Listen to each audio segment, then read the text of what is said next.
Alright, so we're going to take a look at this American Redact video titled Andrew Schulz Exposes How Compromised Joe Rogan Truly Is. And we're looking at this mostly because the last time, well, not even the last time, a few times ago when we covered Andrew Schulz, I recall him getting mad at people and other comedians for disrespecting him, disrespecting Joe Rogan. Like he was a bootlicker for sure, you know, dick riding Joe Rogan over the rainbow to the pot of gold he was looking for, and here we are. Now he's flipping the script and saying, you know, this guy might be compromised. He is compromised. And we've seen the clip where Duncan Trussell was saying, aren't you worried about this happening, Joe Rogan? Couldn't you be a little more weary about the people you deal with? And yet, let's see. This feels distinct. This feels different. This feels like something I haven't seen in my lifetime in America. Seen this. Some things are so fucking blatant, it's just right or wrong. The side is right or wrong. It doesn't matter if you're left or the right. The side is right or wrong. Nobody's watching this and be like, this is right, this is the America I want to live in. Unloading a clip on a U.S. citizen is wrong. For exercising his constitutional rights. Yeah. Right. You need to understand that this isn't organic, regardless of how you feel. I don't feel like that guy should have been shot. But. All right, so the two guys who know absolutely nothing about politics are speaking about politics again, as Andrew Schulz and Joe Rogan just weighed in on the ongoing ICE crackdowns in Minneapolis, the massive protests that stemmed from that, and of course the tragic shooting of Alex Preddy. Now, I've said this in other videos, specifically Whitney and Rogan having their little group chat going on, talking about shit that neither one of them have the IQ to elaborate on, even a little, okay? And then here comes American Redact saying that these guys are talking about, I mean, it's spot on, dude. Obviously, it's Andrew Schulz, but, you know, the thought still encompasses the rest of them. Let's be honest. Like, guys, don't you say that your job is predominantly telling dick jokes? So why the fuck are you stretching into into categories, into topics, into subjects that you shouldn't be? Like, stay in your lane is sort of the idea here, right? And honestly, the way they both approached the topic really just shows how much of a propaganda machine JRE has actually become now. Because instead of sharing his actual thoughts on the topic like Schulz did, Joe Rogan pretty much just parroted whatever JD Vance and right-wing Twitter tweeted about on the issue, as he seems to be deathly afraid of being kicked out of this extremely elite right-wing friend group that he made for himself over the past 5 years.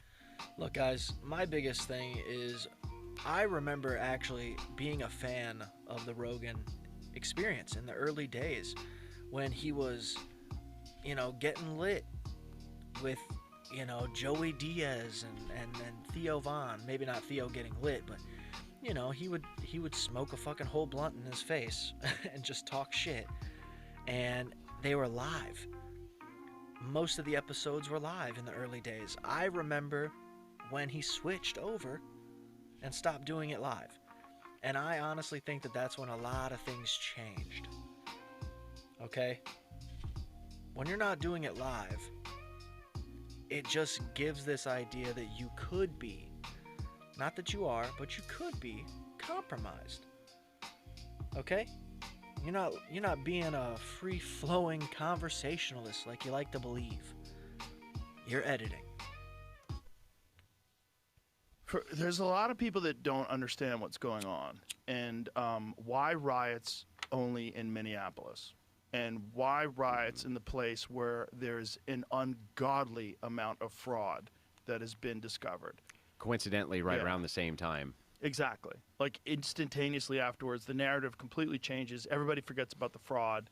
Now all anybody cares about is ICE and fascists and Nazis. Yeah. And it's there's a, you know what a color revolution is, Of course. and for people that don't, it's a cool. Okay, now I have to say here that this is just me speaking as a comedy fan. That's why we all started to watch Rogan, is like you got to watch what was considered to be like celebrities or a celebrity sort of just have free-flowing conversations with people that were sort of other celebrities. and it would be funny. There were times that were crazy. There were times that the audio sucked, right? It was like hanging out with your buddies, like Joe always likes to say. And that's what his podcast could have been like in the early days. Could have continued to be like if it wasn't compromised to a degree.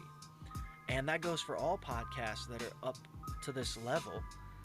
Because once you start inviting in sponsors and ads and all these different things, you can only say so much. Or you have to say X, Y, or Z, right? There's certain expectations. But if you're live and you have nobody, you're footing the whole bill yourself, well, who do you answer to? Nobody. Who can we expect you to answer to? Nobody. But, guys, the Illuminati exists, let's be honest.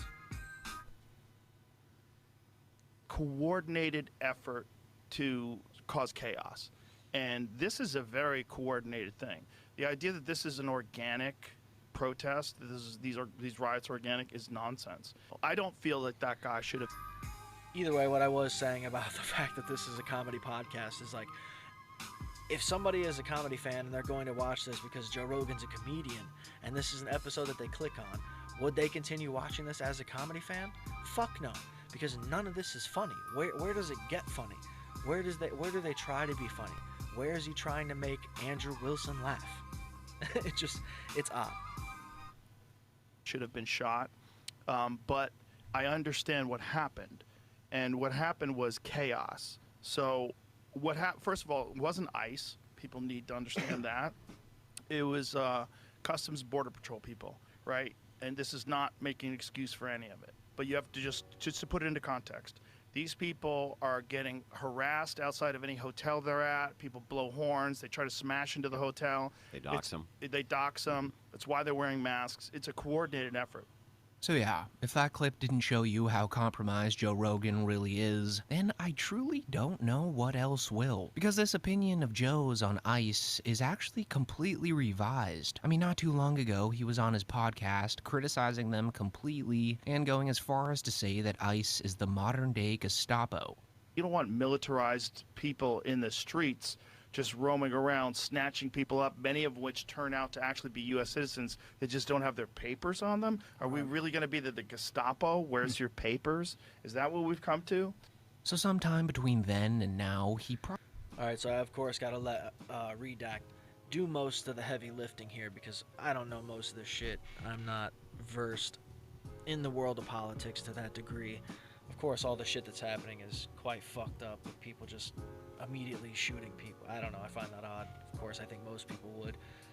It's like, is nobody trained to fucking, triangle choke somebody or something? You know what I mean? Like, fucking nobody knows how to do a guillotine? It's fucking crazy. But yeah, go check out this American Redact video, man. He's getting deep here.